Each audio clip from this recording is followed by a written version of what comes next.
Alright, so been a little while since I did an update. Figured I'd do a quick run around the yard, or maybe not so quick. Everything's coming in real well. This is a cerisa tree to replace the one that got blown down about, I guess it was half a year ago on a big storm. That's the tree that has the small marble-sized reddish berries that taste like the berries in Cap'n Crunch if the berries were a marshmallow. Got a guava tree there. Some basic ground cover coming in and vines and things of that nature.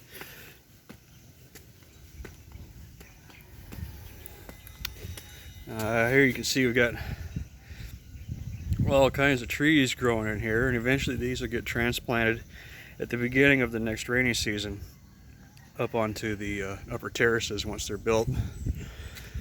Lisa's gone ahead and got herself 3 different varieties of dragon fruit, and I'm going to incorporate those into the landscaping, and more to be revealed on that. It has some ideas and they're just concepts at the moment.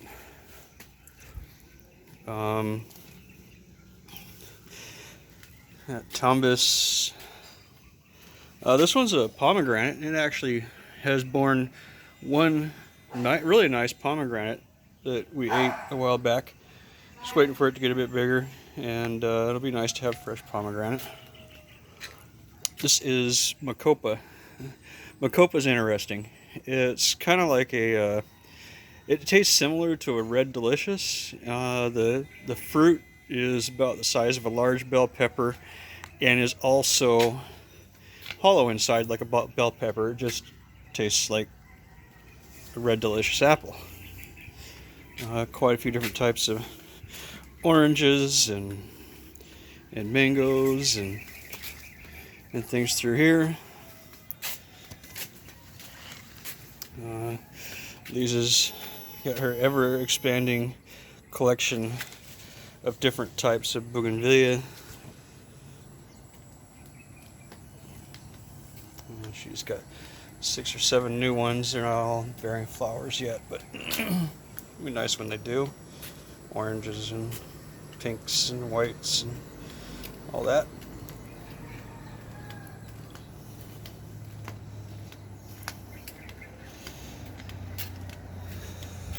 My coral tree, geez, I've been struggling with that thing for about a year.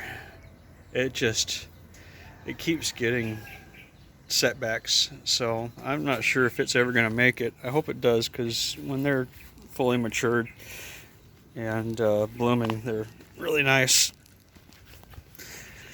Alright, so here we have going on down there, we have our Lonzoni trees, 2 Long Kong, 2 Duco. Planted them seedling or saplings, I don't know, 4 years ago now. Pretty clear day out over the valley. Can't see the peak of the volcano, it's socked in with clouds, but pretty good view. This is a manna plant, and it's mainly decorative, but it has these nice flowers. The gardeners and farmers used to use the leaves at at the end of the day. If you've got little micro cuts all over your hands and stuff, you can take the leaves and rub it on them, and it works as a coagulant and a antiseptic. This is a plant that's in the insulin family of plants, but isn't the one used to make the actual medicine. It does have small amounts of the insulin, natural insulin in it, but I don't have it for that. I have it because of these little flowers. And these flowers, besides looking really nice, are tart, crunchy, semi-sweet. They're great in salads or on salads or as a garnish. Come on down. Eventually we'll have stairs through here. We're going to start the exterior terracing and stair work next month finally, now that the interior of the house is mostly completed. This is passion fruit. We have 3 types of passion fruit now. On this trellis we have They're about the size of a tennis ball when they're ripe, and we have yellow and purple. The purple is slightly sweeter. The yellow is a little more tart. See if I can, yeah. And besides that, the flowers, there aren't any right now. They're nice and they're very fragrant when they're out. You can see this. These Lanzoni trees look a lot bigger when you're down here looking at them than when you're looking down on them from above. Maybe start getting fruit next year in small amounts. Maybe. We'll see. Here we have our local lime tree, or calamansi, for those who know the calamansi variety. And so we have lime year round. There's a bunch on there now. I don't know if they show up too good. They're not huge. I've covered this before, but this trellis houses a variety of the jade vine called the New Guinea creeper, which is red. The actual jade vine is jade in colored and is featured on the back of the new 5 peso coin. It only blooms once a year. We're at the very end of the blooming. It was pretty magnificent when it was out. You can see here the nice brilliant red flowers, so probably won't see them again. I'm guessing at least 8 months, just a guess. The flowers are closed up mostly at the moment, but this peanut grass in the morning, it's just yellow flowers all the way across here. It's a really nice ground cover and it's filling in well. And actually so is the clover here. We didn't even plant grass. This is mainly just native clover. Got the mangosteen tree there. It's starting to do pretty well. Here on the other side of this fence, when we get rain for about a week, we get these massive blooms of native mushrooms. We got about 2 gallon buckets full of them last time they came out. One of the coconut trees, that's a perfume coconut tree, starting to take hold. The coconut trees on this property struggled because we're on limestone, and the coconut roots go straight down, so it takes a while for them to take hold. But once they do, fruits that are grown in limestone tend to be much sweeter than fruits grown elsewhere, so it should be pretty nice. You just have to wait for it. This is my Chani durian tree. Most of the durian grown by the locals is and planted is the Puyat variety. They don't do this one, even though this one tastes better, because it doesn't store as well, it doesn't transport as well, so it's not as commercially viable as the other varieties. This is all lemongrass. We have a never-ending supply of lemongrass, as well as we have, I don't know, 12 or 13 varieties of, or 12 or 13 different guava trees of different varieties. We also have, native vegetables like we grow sweet potato, but we use it for the leaves, so it's called camote leaves, and we use those. It's nice in salads. Here we have a bunch of bananas coming in. I don't know how the light is on that. This is a variety of banana called Mondo. It's very small, similar to a plantain, and a little sweeter than the actual plantain. The local version of plantain is called Sab'a. We also have different patches of kangkong around the property, another local leafy vegetable. This is a jackfruit or Lanka tree. This one happens to be the sweetest variety you can find that we're aware of, and it's the one used to make ice creams and different desserts. Let's see here. This is a Kamonsil tree. English name is monkey pod. The fruit is kind of similar to a large curly green bean, but it has a semi-sweet fruit inside. We have a bunch of Anonas. They are in the same family as Otis or custard apple. See, they pretty much year-round for us, and they're, oh, here you go. They're like a custard inside. They get soft, and chill them and crack them open, or not crack them, just open them and eat them. Normally bananas need to get really tall to produce fruit, but this one decided to start much smaller than normal. So not sure why that happened, but that's fine. Here's our bolete tree. It's the spiritual tree of the Philippines. They traditionally house spirits or enchanted beings. Normally in a bolete tree, it'll house both evil and good spirits. So the traditional way to, when you approach one of these trees, you have to ask for permission by using the phrase tabi po, which, as I understand it, essentially means may I pass through. I've also placed a number of orchids in there, and they've taken hold. I sent our tendrils down, and eventually hopefully have flowers. But I also put a blue sky vine into that about 2 months ago. I figure another couple months, and under the canopy of this tree there will be, it's a type of flower that you have a flower and a chain down and a flower and a chain down, and so eventually, in theory, the underside of this tree will be covered in hanging blue flowers, or that's the intent. Up here we have, in addition to more guava,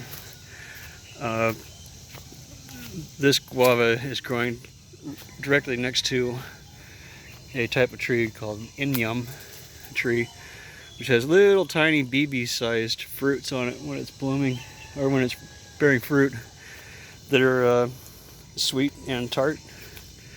Eventually this whole area up here will be a flat terrace, and there'll be multiple terraces leading down with stairs in between. It's a pretty nice view today, looking out over the valley. A little warm as well. So about 8 years ago, my Uncle Roger was telling me about this legendary banana called sugging or banana tinduk, and each banana is over 2 feet long and 2 to 3 pounds in weight. And I was given, or we both searched for that variety of banana for a few years and had no success despite contacts and everything in the area, and had given up, and a friend gave us what was supposed to be a tinduk seedling. And it grew, and it looked like it was going to be viable, and it got a really bad fungal infection, and I had to destroy it before it infected everything around it. So, but it did have 2 babies next to it, and I completely just almost destroyed them with antifungals. And they didn't grow, they just kind of sat there. They didn't die, they just, for a couple of years, they just sat there. And so Lisa one day said, you know what, let me just plant them around the property and maybe that'll help. And she was right, it did, because the other morning it came out, and we have sugging tinduk. There are 8 pieces on there. Each are over 2 feet long right now, and when they're ripe they should be between 2 and 3 pounds. So really looking forward to that. Legend has it, if you know when it's going to open and come out like that, and they come out at night and you're under it, and there's a full moon, it'll drop a pearl. If you catch the pearl as it drops from this banana bunch while they're falling out, you will be blessed with good fortune and power and things of that nature. So it's kind of a cool story. Try not to fall on my ass here. Alright, so this is a neem tree. The neem trees are really good. They keep mosquitoes away. They're good insect repellent. They're just generally good to have around. We now also have we have papaya all over the property, but these have the most fruit getting ready to be ripe at the moment. We've got, well, we don't run out of papaya around here ever. So that is a nice thing to have, and these are varieties that we've found that are very sweet. We also have a bunch of chili plants. In fact, we have so many chili, the relatives and neighbors come up to harvest them when they need chili. They don't have to go buy them anymore, so that's nice to be able to share. We also have a lot of malunggay, and malunggay, the leaves on this are used in a number of native dishes that Lisa and I eat, and so they're always in demand. There's some of the chilies everywhere. And here in the monkey pod or Camonsil tree, we have this vine growing up, and it produces these white flowers. So it hasn't become too invasive yet, so we're going to leave it be. I kind of like putting vines with flowers in trees anyways. If you can see down there, the tree is straight ahead. If you can see the pink accents, that is a coral vine that I planted in that tree. And that tree has natural white flowers when it's blooming, and eventually will also be covered in those pink flowers. So it'll be white and pink, and it attracts a lot of bees and butterflies and birds. So I call it my butterfly tree. In the morning, quite frequently, there are a lot of butterflies in it. These stand of trees was given to me by a friend, and it's an endangered species of tree that pretty much nobody except a handful of people know about, called bagawak. And it has this really nice purple underside and a velvety green upper side. And so when the wind blows, it kind of shifts between purple and green. And it's supposed to bloom in February. We've never yet seen a blooming, so I'm looking forward to seeing that and hoping that we have a successful blooming. Number of ornamentals here. Those will get transplanted eventually. Of course, this is more vegetables.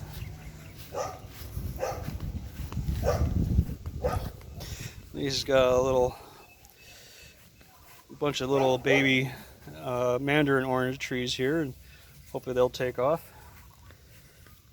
She loves her mandarin oranges. These two plants here are a variety called peanut butter plant, and when it's ripe, I haven't had one yet. I've only been told about it. They're supposed to be about the size of like a ping pong ball and reddish, and the interior is supposed to taste not like peanuts, but like have the taste and consistency of creamy peanut butter. So that might be a while. These two are gardenia, which eventually will be near the windows of the house to bring the fragrance into the house. They bloom year round. Here we have red durian. So red because unlike the other durian that are yellow when you open them, the fruit inside these is red. And we have marang, which is another fruit I like. The exterior of which is like a 1970s shag carpet. It actually looks and has the texture of one, and then you peel it off and you have this really nice juicy fruit. Here's a fig tree that's doing okay. It bore a few fruit that didn't make it to maturity. Hopefully in time that'll change. These are cow durian. Cow durian on the exterior, the same size and hardness and shape as a cow fruit, but inside durian. More ornamentals. This white plant here is called snowbush. When the leaves are left in direct contact or in contact with the direct sunlight, they turn white. If they're left in the shade, they remain green and look like a weed. And here's a purple guava and some baby fruits going on. Let's get in the sunlight there. There we go. Maybe a couple weeks until those are mature. Some eggplant all over the place. Okra all over the property. Lots of vegetables. Here we have my favorite variety of banana. It's the Bungulan. This one's getting ready. Probably within a week or so I'll be able to harvest that. And that's the one that never turns yellow. It stays green on the outside. Very sweet and tender on the inside. It's my favorite to eat. Lisa's got these wing beans all over the place. And these are actually a really nice bean. You just cut them up and toss them in a soup. Let them boil in the soup for a minute. They have very, very nice flavor to them. Look, more bananas. We aren't sure. These were given to us a year and a half ago, and we planted them here. And we can't remember who gave them to us or what variety they are. They looks like they're similar to a Lacatan, but they're not quite the same. So I don't know if we'll ever find out, but we're gonna be eating them in the next week or two. So got more coconut trees coming in. Like I said, they're slow going, and these ones down on this side, all three of these, we didn't realize their root systems had become infested with termites, and we had to battle that for a while. And that was, well, they're healthy again now. So I eat a lot of things. I'm a very adventurous eater. I've never had a food allergy of any kind until I roasted and ate the seeds of this tree, which is similar to a jackfruit, except that it never becomes a fruit. It's used more like a vegetable or a tuber that's boiled in different dishes, and the seeds can be eaten like nuts if you roast them. And I planted this, I mean, 4 or 5 months ago, and it's, shoot, almost 15 feet tall already. It's just, this one's just taken off. So I can eat, I have eaten, and I can eat the vegetable part. I just can't eat the seeds. So that's the first allergy I ever encountered. Here we got purple lemongrass as opposed to the regular one, and purple ginger. Then down there we've got some regular ginger and another variety of jackfruit. Eventually we have a baby breadfruit tree. I'm going to plant it right where this stand of bananas is. I don't particularly care for the Mundo bananas that these trees bear, so we'll sacrifice that for breadfruit. You see, you got all kinds of decorative bamboo and palm trees and different decorative flowers. Lisa's planted seed towel, Chinese long beans, which are really nice to use in all kinds of different dishes. Oh, I forgot one back there. There's another, I guess you call it a fruit. I don't know. It's called iba, and it's these bright green fruits that are used as a souring agent in different traditional soups, particularly in sinigang, which is one of the more famous Philippine soups. But pretty much any fish soup can be used, and it goes well.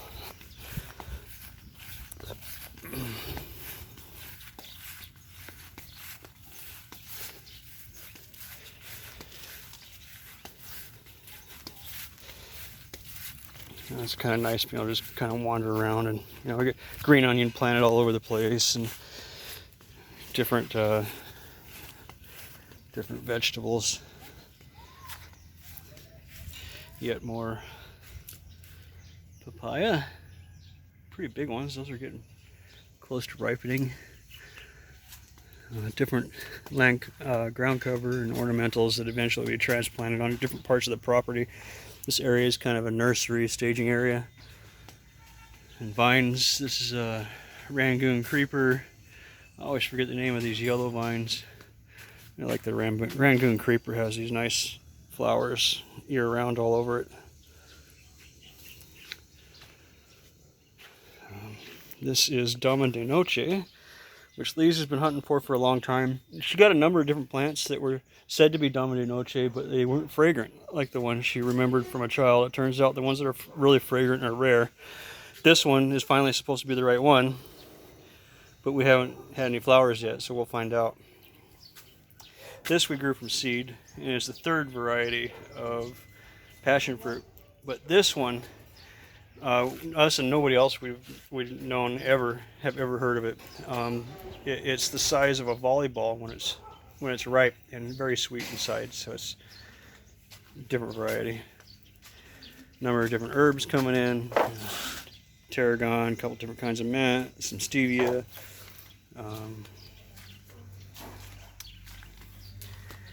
This is ylang ylang, and so it's spelled Y-L-A-N-G hyphen Y-L-A-N-G, and it's known pretty much worldwide for its fragrance. So this will have really fragrant flowers all over it when it gets a bit more mature, and provide shade, and the predominant wind will take the fragrance from that tree in through the windows of the house.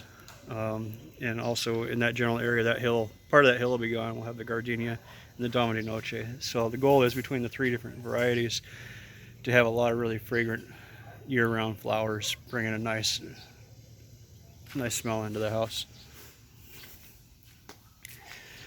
Oh, this is kaffir lime, which isn't used for its lime, it's used for its leaves.